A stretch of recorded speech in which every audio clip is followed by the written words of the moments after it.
vamos a hacer un alto en las noticias internacionales porque nos vamos a escuchar a la ministra del Interior, Carolina Toá, quien está en una actividad hoy día donde se entregan uniformes y también nuevos vehículos a carabineros. Revisemos lo que dice la ministra del Interior a esta hora.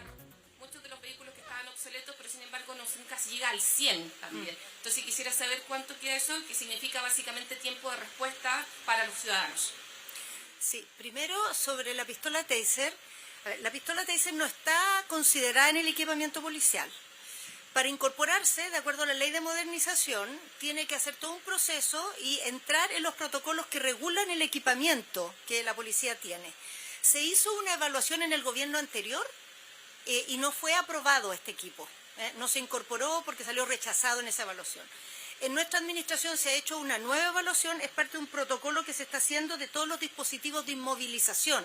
Entonces no se evalúa solamente la pistola Taser, sino todos los dispositivos que se utilizan, entre ellos el gas, por ejemplo. Entonces el conjunto de esos dispositivos de inmovilización se han actualizado y en ese proceso se incorporó la pistola Taser. Ese proceso ya concluyó. Ya está firmado el nuevo decreto por parte del general director de Carabineros, todavía no se notifica al Ministerio del Interior y Seguridad Pública. Entonces, una vez que se notifique y que se dé ya por aprobado, porque tiene que ser revisado por los equipos ministeriales y digamos, ratificado este nuevo protocolo, se pueden incorporar estos equipos en los planes de compra. En este momento no se podrían comprar porque no están autorizados. Entonces, ahí vamos a elaborar esos planes de compra y empezar a hacer los primeros pilotos, ¿no? En estas cosas siempre se actúa con cautela. Una vez que un equipo se autoriza, se va probando, no es que se compra de inmediato para el conjunto de la dotación. Entonces, durante el año vamos a partir con esos pilotos y vamos a ir viendo lo que la experiencia nos muestra. Respecto de los vehículos, a ver, el plan de reposición que contempla 1028, 1058, ya no me acuerdo en este momento, son 1054 vehículos al año, está programado para que al final del mandato del gobierno del presidente Boric toda la flota policial esté con la vida útil vigente. ¿Qué quiere decir eso? Puede haber un auto que esté igual, haya tenido un accidente o haya tenido una pana, pero dentro de la programación, digamos, y de lo que está previsto como su vida útil, va a estar dentro del plazo que le permite todavía estar prestando servicio en las calles. Pero a eso se ha sumado esto que yo les mencionaba, que no solo hay que reponer la flota de los vehículos habituales, sino que se han incorporado nuevos modelos, nuevos tipos, nuevos requerimientos que han sido comprados con programas adicionales, fuera de este programa, y a eso se suman adicionalmente programas que hemos llevado adelante en colaboración con los gobiernos regionales. Los gobiernos regionales han hecho compras por su parte, entonces todo esto sumado debiera llevarnos a que tengamos, por decirlo así, más vehículos, no solo con la vida útil, sino que un contingente mayor de vehículos del que teníamos al inicio del mandato. Hola, ministra, buenos días. Quería preguntarle, sé que abordó esto rápidamente en el Palacio de la Moneda, pero a propósito de esta aprobación, ¿no?, de la ley antiterrorista, que es un avance y en eso no ha habido discusión. De la oposición también dicen que están bien contentos y conformes con el proyecto, pero la crítica ha apuntado a esos descuelgues, a esas abstenciones, los votos en contra por parte del Partido Comunista y del Frente Amplio. Dicen, no es primera vez que en un proyecto importante en materia de seguridad no se ha podido el gobierno o los parlamentarios no se han plegado a la voluntad del gobierno. Dicen que es una muestra de poco liderazgo por parte del presidente o también de su persona ministra. ¿Cómo abordan esa crítica? Realmente es bastante insólito escuchar ese tipo de palabras. Este proyecto se aprobó y se tramitó con acuerdo de todos los sectores políticos. Después de años de administraciones que lo intentaron y no pudieron, este gobierno, este liderazgo del gobierno Gabriel Boric, logró sacar adelante una ley antiterrorista con apoyo transversal. La votación del día de ayer,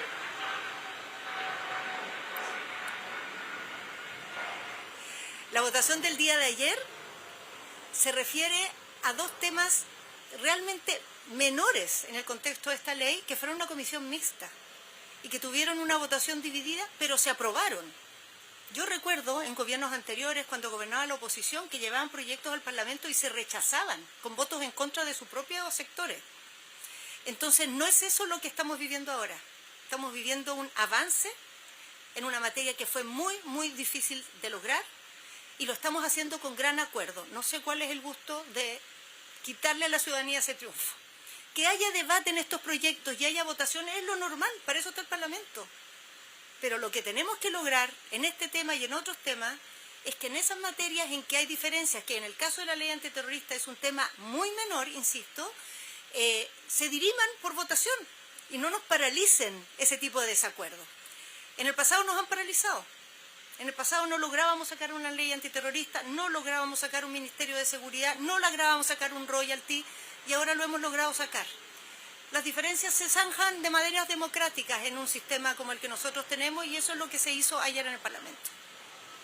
Ministra, y en otra materia, respecto de las cárceles, hubo bastante impacto a propósito de este recluso, ¿no?, que aparece degollado en la cárcel de Concepción, y eso ha vuelto nuevamente a abrir la seguridad en esa materia. ¿Cómo se puede abordar cuando también las cárceles cada vez están más colapsadas, cuando es difícil ver una solución pronta a un problema también que data de tanto tiempo? ¿Qué se está trabajando en específico para abordar esto cuando los gendarmes además dicen no damos abasto?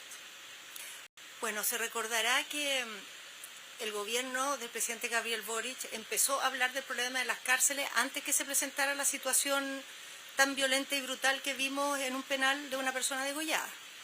No fue necesario que eso pasara para que este tema entrara en la agenda. Desde el primer día se empezó a hacer un esfuerzo de ampliación de las capacidades que tenemos nosotros en Chile en los centros carcelarios. Se llevaron al Parlamento leyes para facilitar la construcción de nuevos recintos. Se llevaron y se aprobaron leyes para entregar más facultades y más protección a los gendarmes. Y eso va a ser complementado con proyectos adicionales. Queremos recordar que el gobierno va a presentar un fast track para la construcción de cárceles con aún más facilidades respecto a la ley anterior y también un régimen especial para los gendarmes que administran centros de alta seguridad. En nuestro gobierno se han duplicado las capacidades de alta seguridad porque era una necesidad prioritaria en esta etapa. Hace algunas semanas atrás, cuando se presentó la propuesta de Fast Track, se armó una polémica transversal de distintos sectores que se opusieron a esa iniciativa. El gobierno decidió postergarlo para después de las elecciones, precisamente porque el clima electoral afiebra a algunas personas y no se genera un sentido de la prioridad que esto tiene. Ahora que pasaron las elecciones, volvemos al Parlamento y vamos a insistir en esa línea, porque para tener cárceles hay que ponerlas en algún lugar. Y a nadie le gustan que estén cerca suyo, pero es una necesidad y el no tenerlas es un daño aún mayor que tenerlas. Y hay que hacerlo bien, hay que resguardar los entornos, hay que elegir los mejores lugares, pero no hay que paralizarse. De nuevo, la misma filosofía que mencionábamos anteriormente, las discusiones, bienvenidas, las opiniones, las preocupaciones, pero eso no nos puede dejar inmovilizados. Y así va a ser. Ahora, respecto a la cantidad de muertes en las cárceles, es un número que es preocupante. Ha tenido poco movimiento en el último tiempo. Este no es el año de más muertes, pero es un número que nos preocupa. Lo que hay que considerar es que este número se está dando en un contexto de mucho mayor hacinamiento, porque la población penal ha aumentado de manera muy significativa en los últimos años. Y esa es la razón también por qué le damos tanta urgencia a esta agenda, ¿no? Porque a mayor hacinamiento, más riesgos hay, más posibilidades de violencia, más dificultades de controlar y, lo que es más importante, más dificultad de segregar, que debe ser una gran prioridad del sistema carcelario. Ministra, ¿cómo está? Muy buenos días. Quería consultarle a propósito de la ley antiterrorista, una discusión que se sigue dando, pese a la aprobación de ayer, que tiene que ver con el sistema IMSI, todavía y en el oficialismo. Varios que cuestionan, tienen desconfianza.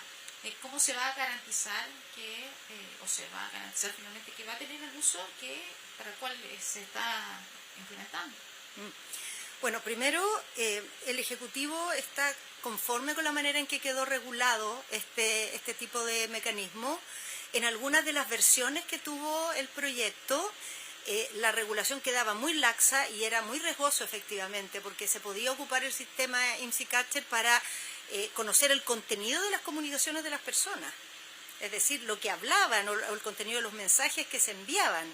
Lo que se aprobó en definitiva excluye esa posibilidad, solo va a permitir saber cuando un dispositivo está situado en un lugar y asociar ese dispositivo con un número telefónico.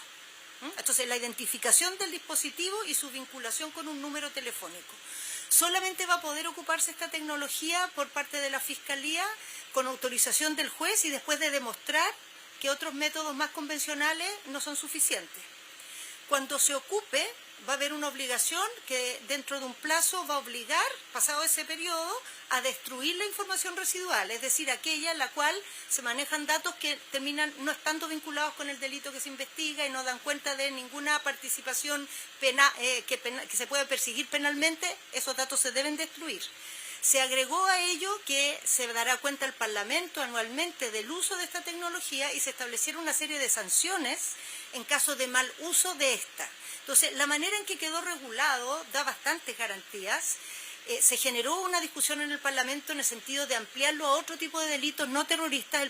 El Ejecutivo no era partidario de ello porque esta era una ley antiterrorista y la idea era partir al menos probando en esa materia antes de incorporar otros temas, pero el Parlamento definió otra cosa y eso también fue objeto, digamos, de discusión. No debiéramos en Chile, cada vez que hay una discusión, transformarlo en una tragedia o en un drama o en algo terrible. Todos estos temas se discuten en todas partes. En ningún lugar se incorpora una tecnología intrusiva como esta sin que se discuta, sin que se planteen aprehensiones. Es bueno que se planteen las aprehensiones, eso permitió mejorar el articulado. Lo importante es que eso no nos paralice. Se plantearon las aprehensiones, hay personas y sectores que tienen dudas, los ponen en la sala, tienen posibilidad de ir al Tribunal Constitucional, pero entre medio votamos, se aprueba la ley antiterrorista y no seguimos paralizados. Entonces, nada de esto debiera llamar ni a escándalo, ni a poner los ojos en blanco, más bien es como una democracia funciona, zanjando diferencias, buscando soluciones y avanzando. ¿Qué es lo que yo creo las personas esperan de nosotros? Hola, ministra, buen día. Voy a hacer dos preguntas en una para juntar todas las inquietudes. En relación a Miguel Crispi y esta reunión que se conoce, que se realiza en el mes de septiembre, en donde están con representantes de Huawei y que estarían también relacionados a la oficina de Luis Hermosilla. Consultarle cuál sería el nexo, el vínculo que existe entre Miguel Crispi, el representante de Huawei, finalmente Luis Hermosilla y Chadwick. Eso por un lado. Y además, hoy día parlamentarios también van a ir a la Contraloría por este tema de la comisión investigadora y por la forma en que respondió Miguel Crispi cuando fue consultado. ¿Cuánto puede responder o no un funcionario público en relación a estas comisiones investigadoras, entendiendo los argumentos que él ha entregado y que finalmente genera la molestia de quienes están liderando esta comisión? Sí, bueno, sobre lo primero hubo un comunicado de presidencia que responde bastante claramente sus dudas. La verdad es que la empresa Huawei ha sido parte de la agenda de todo, es una empresa de grandes dimensiones, de origen chino, pero de nivel global, una empresa tecnológica, que cada vez que el gobierno de Chile ha hecho giras a China y desarrollado una agenda de interés allá, ha sido parte de esa agenda. Lo fue en la visita del presidente Boric, lo fue en la visita del presidente Piñera y lo fue en la visita de la presidenta Bachelet. Así que aquí lo que sucedió fue exactamente lo mismo a través del jefe de asesores, que es Miguel Crispi. Sobre el tema de los parlamentarios que van a la Contraloría, es parte de sus competencias ir a la Contraloría y tratar de aclarar algo cuando hay alguna duda. Lo que desde el punto de vista nuestro es bastante claro es que el Ejecutivo tiene la obligación de dar cuenta de sus actos, de las decisiones que toma y de los fundamentos que tienen. Y creo que todas las personas que hemos estado en esa comisión y hemos sido consultadas hemos respondido eso, ¿no? ¿Qué decisiones se tomaron? ¿Qué actos se ejecutaron? ¿Y cuál fue el fundamento que tuvieron cada una de esas acciones? Y así se ha respondido. Detrás de eso hay infinidad de conversaciones, de las cuales además no hay registro, opiniones que se evalúan, que cambian, personas que cambian de opinión. Lo que es de interés para la ciudadanía es qué se decidió, por qué se decidió y qué se hizo. ¿Es válido decir no me puedo referir a esto porque son conversaciones privadas, o en una comisión debería responder a todas las inquietudes? En una comisión hay que responder de los actos, de las decisiones y de los fundamentos que éstas tienen, ¿no? El gobierno debe poder dar cuenta de por qué actuó de una manera, qué había detrás de esa decisión, qué se buscaba, y detrás de eso hay una serie de ponderaciones que ahí los parlamentarios tienen una opinión distinta y por eso van a la Contraloría, es su atribución. Ministra, preguntarle cuál es el llamado del gobierno frente a las tantas intervenciones que habría realizado la diputada Orsini con respecto al caso que involucra a una persona que cumple prisión preventiva en este momento por el delito de imputación. Aprovechar para que no estemos tanto al sol. ¿Qué va a pasar finalmente con la visa, ya que estamos aquí en el aeropuerto con Estados Unidos? Y lo otro, preguntarle por algo que dijo ayer el subsecretario Cordero en una reunión con Cancillería, lo voy a citar aquí. Él habló de comenzar un proceso de regulación de migrantes a raíz de un empadronamiento. Él habla de cumplir una promesa. Sin embargo, la voy a citar a usted. En junio del 2023 usted dijo, el empadronamiento no va a significar la regularización, pero nadie va a pisarse si no es empadronado. Entonces quisiera saber si nos puede aclarar esos 3 puntos, por favor. Entiendo que son 2, no 3. Ah, sí, tiene razón. Ya, primero, el gobierno en esto no es que haga llamados. Tenemos un criterio que es de sentido común. Las personas que no son parte de los procesos penales no deben intervenir en ellos. Por eso hay intervinientes y no intervinientes. Quienes no son intervinientes no deben intervenir. Y eso vale para todo el mundo, pero lo consideramos especialmente para quienes somos autoridades. Hasta ahí llega, porque no le corresponde al gobierno dictar ningún tipo de sentencia en esto, no tiene ningún rol en esto. Hay otras instancias que tendrán que pronunciarse, la misma Fiscalía, los órganos internos del partido de la diputada. Eso es lo que dijeron ayer tanto la ministra Orellana como el subsecretario Cordero. Sobre la visa waiver, Chile ha hecho un trabajo muy meticuloso los últimos años para la renovación de este sistema. En esa renovación se llegó a una serie de acuerdos para mejorar la forma en que operaba la entrega de información y la transparencia también con que se considera que las personas tienen los requisitos para acceder a esta visa o no, y eso ha funcionado de buena manera con Estados Unidos. No solo ha funcionado de buena manera, sino que en ese proceso propio del intercambio de información se han entregado datos muy valiosos también al gobierno norteamericano y a sus instituciones que les son útiles para sus estrategias de seguridad. Hace pocos días atrás estuvo en Estados Unidos el subsecretario Cordero revisando no solo cómo opera la visa, sino también otras instancias de colaboración que tenemos con Estados Unidos, y hay una valoración muy importante de la información que Chile maneja, de la forma en que ha enfrentado los temas de crimen organizado y un espacio de colaboración muy amplio del cual nos favorecemos ambos países. Y desde ese punto de vista nosotros tenemos una buena evaluación del trabajo que se ha hecho y creemos que a ambos países nos conviene seguirlo profundizando. Y respecto de la migración y el empadronamiento, es tal como lo dije en esa cita. El empadronamiento no implica regularización, pero cualquier regularización va a concentrarse solo en las personas empadronadas. O sea, no va a haber procesos de regularización a personas que no estén empadronadas. ¿Qué se está pensando y todavía no se ha dispuesto? Es que aquellas personas que dieron el paso de empadronarse, se acercaron al Estado, dieron sus antecedentes, entregaron sus datos biométricos y por lo tanto dijeron voluntariamente, estoy aquí y esta persona soy. Si tienen un trabajo en Chile o tienen vínculos familiares en Chile, vamos a evaluar la posibilidad de regularizarlo y separar su realidad de la de otras personas que prefirieron esconderse y no se empadronaron, o que están en Chile viviendo de actividades que no son confesables y por eso prefirieron no acercarse o no tienen ningún vínculo con Chile y entran y salen con agendas que no quieren revelar y por eso se esconden. Entonces nos parece importante separar esas dos condiciones y quienes están en Chile honestamente trabajando, intentando rehacer su vida, no tratarlos como delincuentes, no tratarlos como una amenaza porque no lo son. Ministra, última pregunta, me dicen, a propósito de encerrón y portonazo, ¿está el crimen organizado y están las encerronas y los portonazos? Bien, ahí estaba la ministra del Interior, Carolina Toá, hablando de varios de los temas, pero por supuesto la ley antiterrorista ha sido en uno de los tópicos abordados, sobre todo ahora porque hay un punto muy polémico, del que vamos a seguir conversando, por supuesto, y luego vamos a retomar con María Paz Ortiz para revisar también las declaraciones más importantes de esta mañana de la ministra.